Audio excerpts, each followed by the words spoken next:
Welcome to our Views from the Capitol webcast. For those of you that don't know me, I am Jennifer Smith, Director of Government Relations, and with me, I'm Mitch Elvers, Assistant Director of Government Relations. So our goal today is to sort of talk about some of the things that we expect to come up over the next few weeks in session. If you were at our annual leadership conference, a lot of what you're going to hear here is the same as that because they were on break for 2 weeks, and so nothing has really been updated. We're going to start with the biggest issue that's out there right now, and that is Senate Bills 584 through 586 and Senate Bill 366, which would allow concealed carry in pistol-free zones. Pistol-free zones include schools, daycares, sports arenas, bars, churches, hospitals. This would allow you to to conceal carry in those areas if you took an additional 8 hours of training and fired an additional 94 rounds. Then you would get this enhanced CCW license to allow you to carry in any pistol-free zone. However, it does exempt public universities and private property owners. They may adopt policies for their own property. Senate Bill 586 strictly prohibits schools, community colleges, and libraries from creating any policy regarding firearms that is more strict than state or federal law. You would be able to create a policy for your own students and your own employees, but that would be all. You would not be able to limit the carry of weapons on your property for any other reason. The bill does close the open carry loophole, but as we look at the issue and as we talk to many of you in our school districts, that's not a compromise we want to make. We would like to see the open carry loophole closed, but not to trade for the requirement that you have to allow concealed carry in your districts.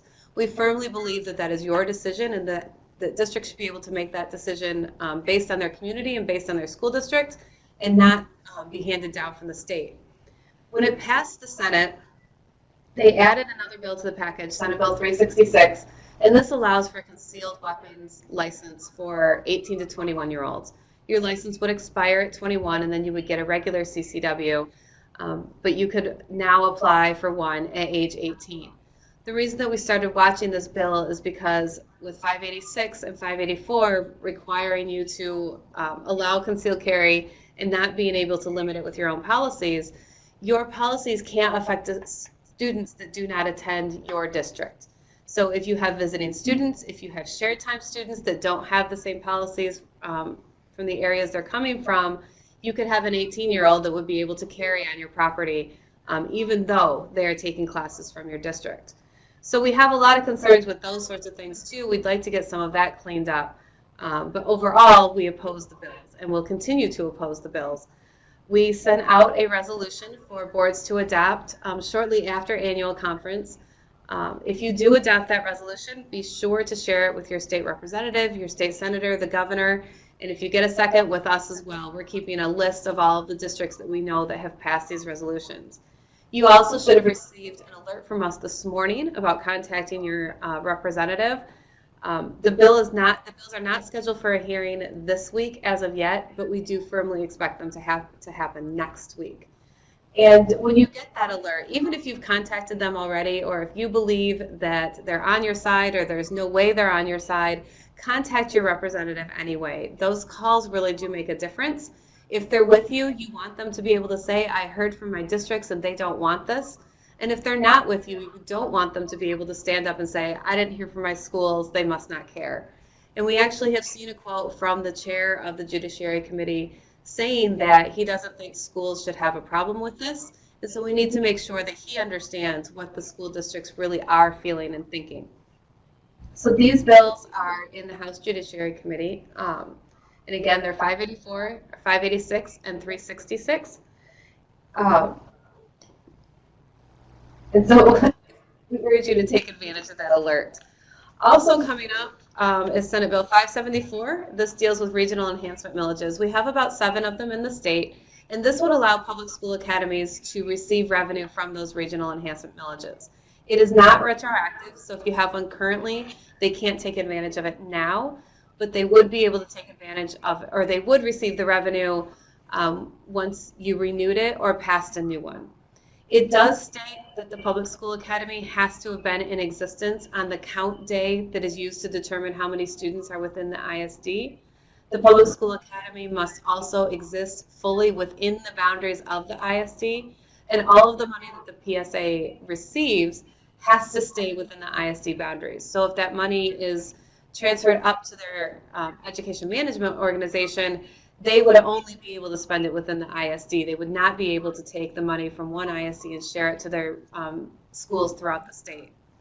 It does include cyber schools as well, which is one of the biggest problems that we have with the bill as it's currently written. It does say that the cyber school must be located, the headquarters must be located within your ISD, and 80% of those students have to attend from the ISD.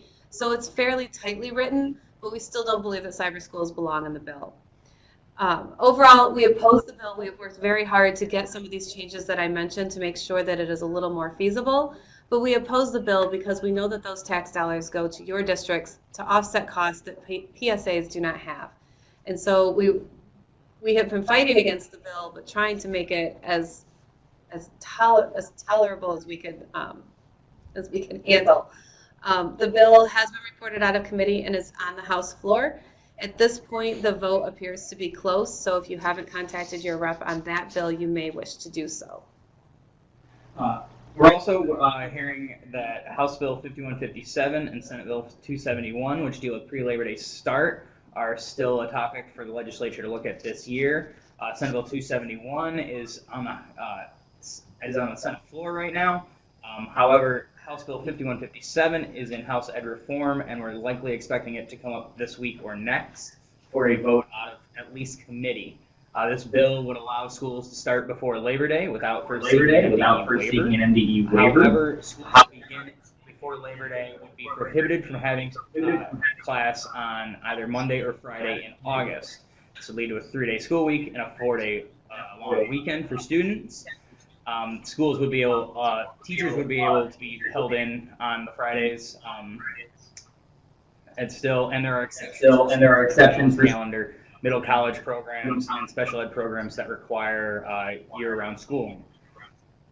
We are supportive of schools set their own start date instead of being prohibited from starting before Labor Day. However, we want to make sure that students and teachers will best benefit from the program, and so we're looking at making some changes, either switching the week from 4 days off and 3 days on to 4 on and 3 off, or even just limiting the 4 days off to Labor Day weekend and allowing schools to go through a normal school week through the rest of August. We're also watching out for any changes that may push policies onto local school districts from Michigan based on how their calendar may be set. Another bill that's on the Senate floor is Senate Bill 384, and this would allow the sinking funds to be used for school buses. Last session, we were able to pass it for technology and school security. That went into effect with the sinking funds we may have passed this year. So this would expand that one step further to buses, which is something we have asked for all along. The bill came out of committee in the spring and has been sitting on the Senate floor. The support appears to be there. So we're simply waiting for the majority leader and the bill sponsor to schedule the vote on that bill. Again, if you're in Senator Meekoff's district, or I believe it's Representative Zorn that is the bill sponsor, I would contact them and urge them to schedule that vote. And you can do that with any of your senators as well, because that's all we're waiting for is for that vote to get scheduled. Another bill in the Senate is 4735. This bill is in Senate Education Committee. They've had one hearing. We fully expect them to have another hearing in the next week or two. But this bill would allow for students who live in border counties to enroll in community colleges or universities within 20 miles of the border and have that count for dual enrollment. So the idea was to expand the options for some of those border counties. It is written so that your school district must share a border with the state where the student wants to attend, and any private school or charter school student, their school would have to be located within a district that shares a border with the neighboring state, with the university or college that they want to attend. And the college must be within 20 miles of the border. This passed overwhelmingly in the House and received some very positive testimony in the Senate, so we do expect to see that move further. And then 5126 is a change to the seclusion and restraint law that we just passed. This would clarify that law enforcement officers and only licensed law enforcement officers would be exempt from the seclusion and restraint law. They would still have to report any incidents that they're involved in, and they would still have to be involved in the debrief.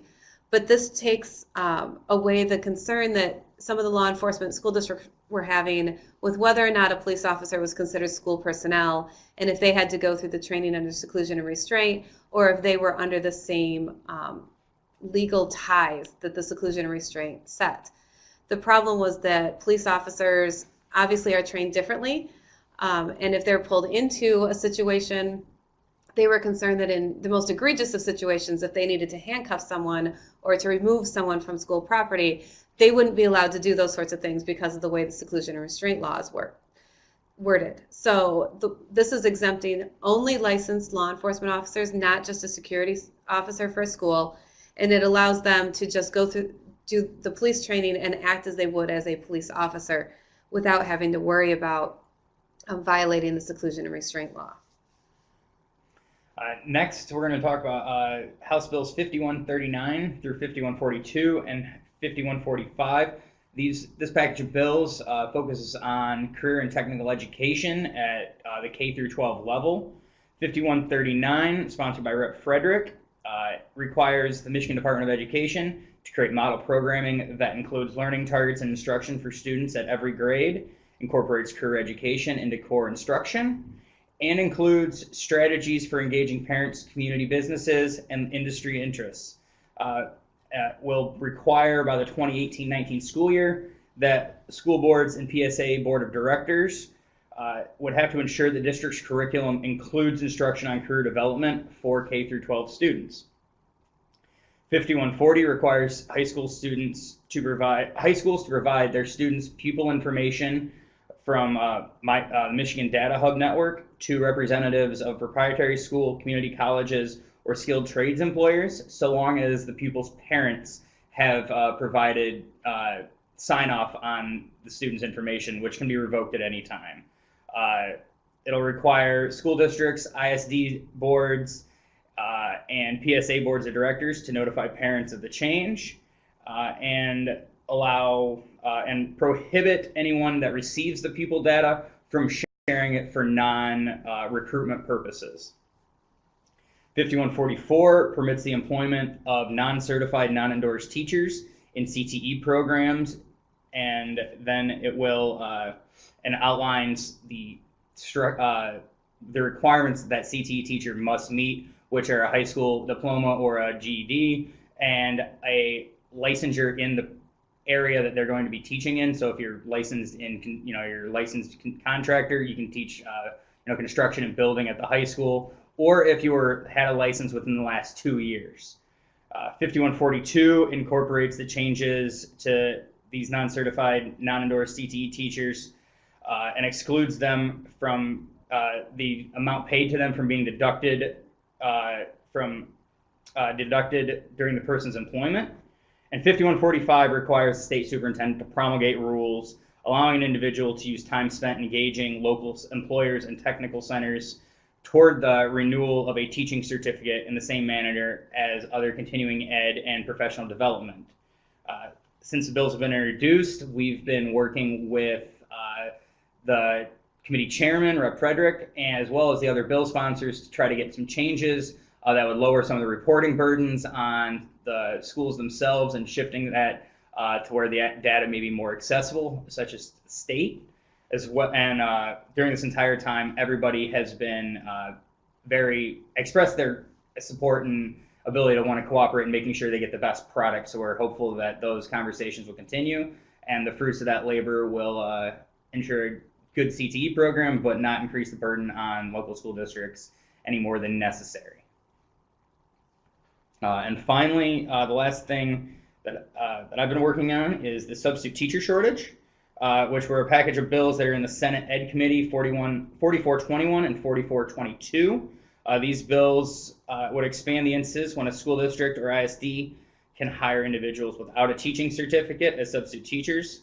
The expansion allows individuals with a high school diploma or a GED to substitute teach, so long as he or she either holds a professional license or certification issued by Michigan or has held it within the last 2 years. This will expand it for the CTE teachers.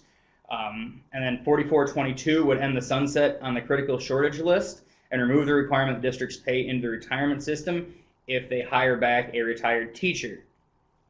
And then we've also heard this has also shifted into a general conversation about teacher shortages in general, and the Senate has been surprised that one exists and are trying to figure out why it exists and how to address it, and even some may question whether it even does exist at all. And we have a question about the special ed funding subcommittee report. This just came out on Wednesday before Thanksgiving, and it states what we all know: the special education is not fully funded. We have seen in the past less than an enthusiastic response to wanting to fund special education more, so I don't know that we will see much come out of that. We're still reviewing the report as far as the details go and some of the other things that are in it, and so I can't comment on how that may work. I decided not to read it before Thanksgiving, but we will be going through that. It's a fairly lengthy report from a commission that the Lieutenant Governor had put together. So other than the funding piece, which, as I said, we all know exists, and many districts struggle with that. It comes out of your general fund dollars to pay for the difference. We're looking at things at the federal level that are not fully funded as well. And so it's always a funding issue, but we're going to have to look at the rest of the report, figure out what else is in there, and how it may drive the legislature going forward. So also coming up in the year end, some of the rumors that are out there is, first, that we're only going to have 6 session days, which would be really nice, but I'm not holding my breath. They are scheduled for 9 more days, 3 this week and then 3 the next 2 weeks after that.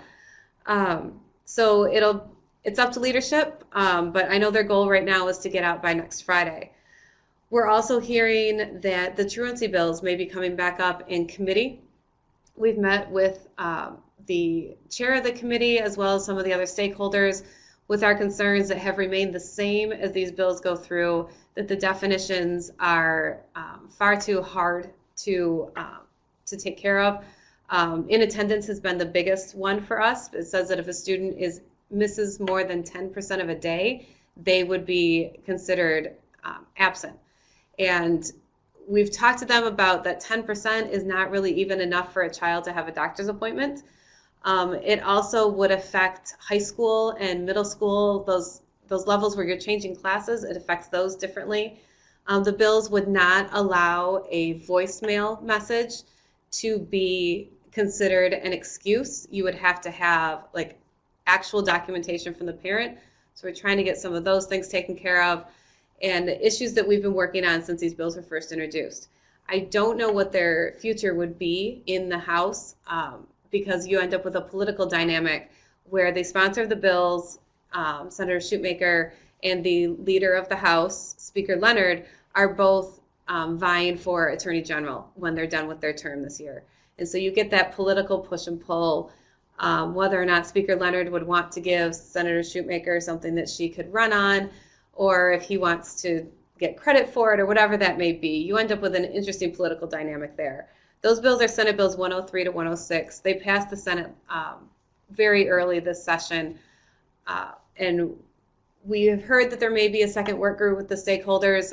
We haven't heard for sure or what changes they're willing to make, but we will certainly keep you posted if those bills start to move. We were also contacted by a representative about doing a large teacher preparation package. This won't affect schools as much as it will affect the teacher prep institutions, but they're bringing the K-12 group into the conversations. It would increase the number of hours that a teacher was a student teacher. It affects where you would have to do your student teaching, the types of things that would need to be in a teacher prep program.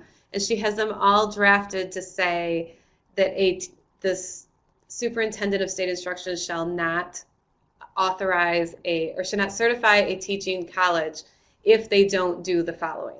This is her attempt to get around the autonomy of the universities that they claim every time we try to get them to do something.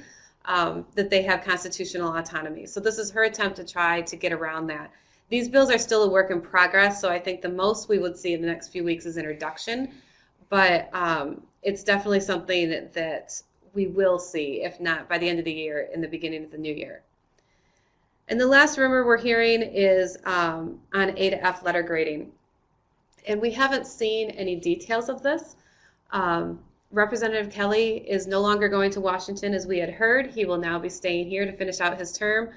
And this has been something that he was working on before. So we're hearing that we could see it sooner rather than later. And talking to Senator Pavlov, who's pushing this on the Senate side, he's waiting for the House to act on A to F before he does anything else with the 1280C section and with the SRO. So we're hearing this could be coming, that maybe he has something in the works and something that he'll share, but we haven't seen it yet. Representative Kelly is not a fan at all of the dashboard that MDE is putting out, but he has said that A to F wouldn't be based on one test score like we had seen in the past. So it's going to be somewhere between the dashboard that MDE has and the M-STEP score, but we don't know much more beyond that. We may have a better idea as the week goes on, so we will let you know. Let's see. A comment about the teacher education package. I would agree. We would like to see something done. We hear a lot in testimony that some of the things that are being done in the teacher prep colleges or not being done in the teacher prep colleges are affecting, obviously, our K-12 students. So we would like to see them to be able to have a stake in that game. The status of the ESSA approval, that's a question for MDE. Last I talked to them, they had not heard back yet, and that was just before our annual conference at the beginning of November. They had not heard yet if it was approved, so, and I haven't heard from them to know that that has changed. Are there other questions? I see someone's typing, so we'll give you a minute. While they're typing, if you're not receiving news from the Capitol, please email us and let us know. All of the alerts come through that same system, so you should be receiving the alerts and news from the Capitol. We ask that you get involved. As you know, that's always our ask for all of you. But we want to keep the pressure on some of these bigger issues, especially things like the gun issue and the enhancement millages. If they don't hear from us, if they don't hear from you and from their community, then they think everything is okay. So we can't urge you enough to take advantage of our alerts, take advantage of the information that you get, or feel free to ask us for more, whatever you need to contact your rep or senator. We're more than happy to help. What is the status of a bill making the calendar a prohibited subject of bargaining? This bill has been on the House floor for months, and I do believe that it is probably dead there. They didn't have the votes within the Republican caucus.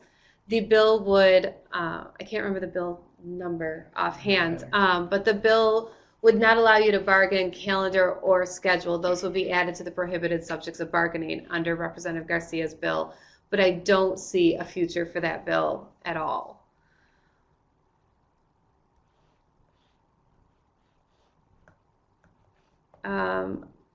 The question about why is Michigan being held up by the U.S. Department of Ed, I'm guessing that's on the ESSA plan, and honestly, I don't know. And like I said, the last conversation I had with MDE, they didn't know either. They were just waiting for that final approval letter.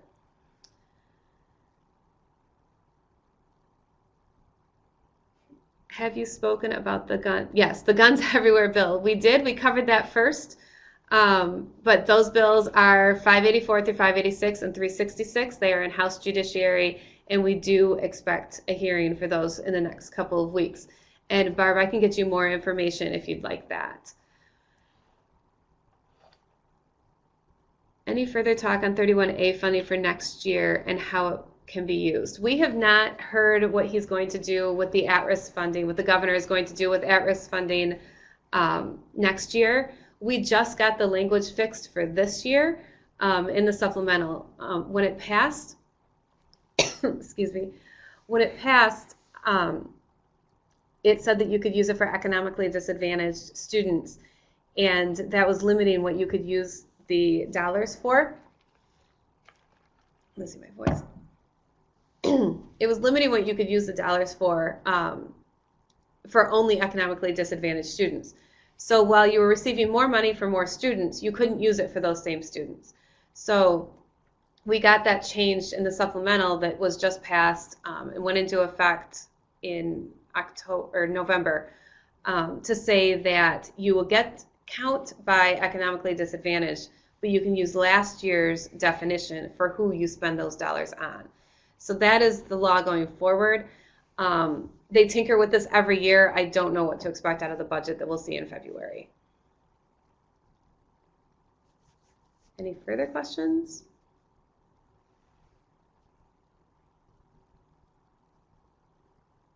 Any other topics that we didn't cover?